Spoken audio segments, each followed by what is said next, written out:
ആദ്യ വോട്ടറായിട്ട് തന്നെ വോട്ട് ചെയ്തു. ആദ്യം തന്നെ കേരളത്തിലുടനീളമുള്ള കാര്യങ്ങൾ ചോദിക്കാം. എത്രത്തോളം പ്രതീക്ഷ ഇടതുമുന്നണിക്ക് മൊത്തത്തിൽ 20 മണ്ഡലങ്ങളിലായിട്ട്? 2004 വിജയം ഇടതുപക്ഷ ജനാധിപത്യ മുന്നണി ഈ തെരഞ്ഞെടുപ്പിൽ നേടും.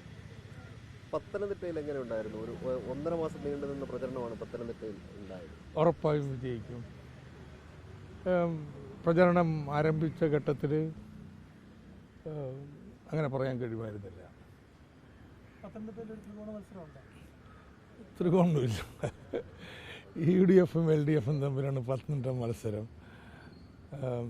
NDA സ്ഥാനാർത്ഥി ഒരു ഡിസ്റ്റന്റ് തേർഡാണ്. 2004 സാഹചര്യം ആവർത്തിക്കുന്ന കേരളത്തിലാണോ രാജ്യത്താണോ? കേരളത്തിൽ. രാജ്യത്ത് ഒരു സംശയം വേണ്ട, ഇന്ത്യ മുന്നണി അധികാരത്തിൽ വരും. ജനങ്ങളെ ഏറ്റവും സ്വാധീനിച്ചത് എന്താണെന്നാണ് താങ്കൾ കരുതുന്നത്? ഈ തെരഞ്ഞെടുപ്പിൽ ജനങ്ങളെ ഏറ്റവും കൂടുതൽ സ്വാധീനിച്ചത് ന്യൂനപക്ഷ വേട്ട.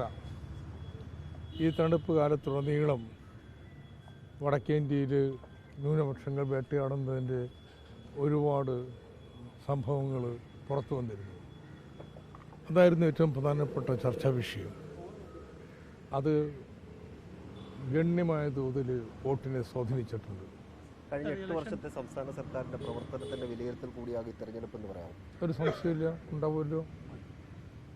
സംസ്ഥാന സർക്കാരിൻ്റെ പ്രവർത്തനത്തെക്കുറിച്ച് കൂടിയുള്ള വിലയിരുത്തലായിരിക്കും വോട്ട്. ജനങ്ങൾ അതുകൂടി വിലയിരുത്തും. ക്ഷേമ പെൻഷൻ മുടങ്ങിയതൊക്കെ ഒരു പ്രശ്നമല്ലേ? ക്ഷേമ പെൻഷൻ മുടങ്ങിയത് തുടക്കത്തിൽ ജനങ്ങൾക്കിടയിൽ പ്രയാസവും ഭിന്നതയൊക്കെ ഉണ്ടാക്കിയിട്ടുണ്ട്. പക്ഷെ പാവങ്ങൾ ഒന്ന് 1600 രൂപ അത്ര ചെറിയ സംഖ്യയല്ല. രണ്ട് വർഷമായിട്ട് കൃത്യമായിട്ട് കിട്ടി വന്ന തുകയാണ്. അപ്പം അത് ശീലമായി. അതുകൊണ്ട് 28 മാസം ഫണ്ട് മുടങ്ങിയിട്ടുണ്ട് എന്നൊക്കെ പറഞ്ഞിട്ട് കാര്യമില്ല. ജനങ്ങൾക്ക് ഇന്നത്തെ അനുഭവമാണ് പ്രധാനപ്പെട്ടത്. എന്നാൽ 2 കാര്യങ്ങളുണ്ടായി. ഒന്ന്, ക്ഷേമ പെൻഷൻ നൽകി 3 മാസത്തെ. 2, സുപ്രീം കോടതിയിൽ കേന്ദ്രവും സമ്മതിച്ചെന്ന് UDF സമ്മതിച്ചിട്ടില്ല ഇപ്പോഴും. പക്ഷേ കേന്ദ്രം സമ്മതിച്ച് 16,008 കോടി രൂപ അവതർക്കിതമായിട്ട് തർക്കമില്ലാതെ സംസ്ഥാനത്ത് കൊടുത്തിട്ടില്ലെന്ന്. അത് കിട്ടിയപ്പോഴല്ലേ മുൻകൈ കൊടുത്തത്. ഈ ഒരു വലിയൊരു അനുഭവമായിരുന്നു. ജനങ്ങൾക്ക് പെട്ടെന്ന് ബോധ്യപ്പെടുന്ന ഒരു കാര്യമായിരുന്നു. അവർ പൈസ ഇല്ലാത്തതുകൊണ്ടാണ് ഇത് പ്രയാസം ഉണ്ടായെന്നുള്ളത്. അതുകൊണ്ട് തിരഞ്ഞെടുപ്പിൻ്റെ പിന്നീടുള്ള ഒരു പകുതിയായപ്പോഴേക്കും ഇത് വളരെ ഫലപ്രദമായിട്ട് ജനങ്ങളോട് പറയാൻ കഴിഞ്ഞിട്ടുണ്ട്. കേരളത്തിലെ അത് സംസ്ഥാന സർക്കാരിന്റെ വിലയിരുത്തലാകും. സംസ്ഥാന സർക്കാരിനെ കൂടിയുള്ള വിലയിരുത്തലാണ്. അതുപോലെ തന്നെ കേന്ദ്ര ഏജൻസി താങ്കളെ തുടർച്ചയായി ഇങ്ങനെ നോട്ടീസ് നൽകുന്നുണ്ടായിരുന്നു. ഇതെല്ലാം ജനങ്ങൾ ചർച്ച ചെയ്തിട്ടുണ്ടോ എന്ന് തോന്നുന്നു. ഇപ്പോൾ എവിടെ ഇരിക്കുന്നു കേന്ദ്ര ഏജൻസി?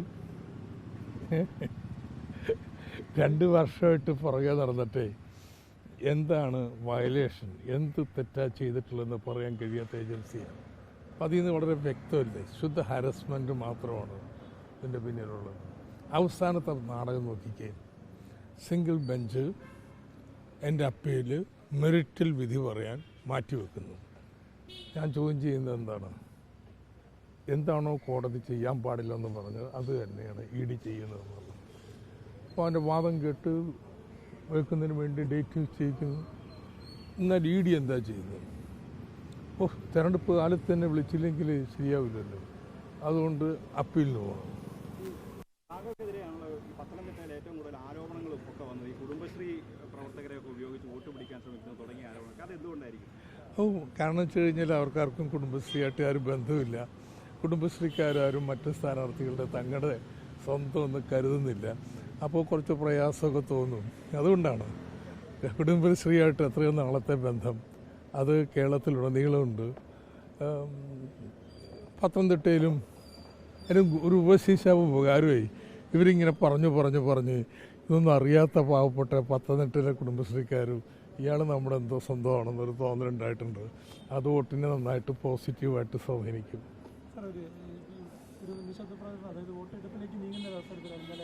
ഇതെല്ലാം ഗുരുതരമായ കുറേ ആരോപണങ്ങൾ വരുന്നുണ്ട്. അതൊക്കെ വോട്ടർമാരെ സ്വാധീനിക്കും. ഇതൊക്കെ വലിയ തമാശകളല്ലേ? എന്താ ലാവ്ലിംഗ് കേസ് സെറ്റിൽ ചെയ്യാൻ വേണ്ടി എന്തുവാ ലാവ്ലിംഗ് കേസ്? ആരാ ഇത് നീട്ടിക്കൊണ്ടുപോയിക്കൊണ്ടിരിക്കുന്നത്? എന്താ കേരളത്തിലെ കോടതി നടത്തിയ വിധി എന്താണ്? അപ്പോൾ ഇതൊക്കെ വളരെ വ്യക്തമാണ്.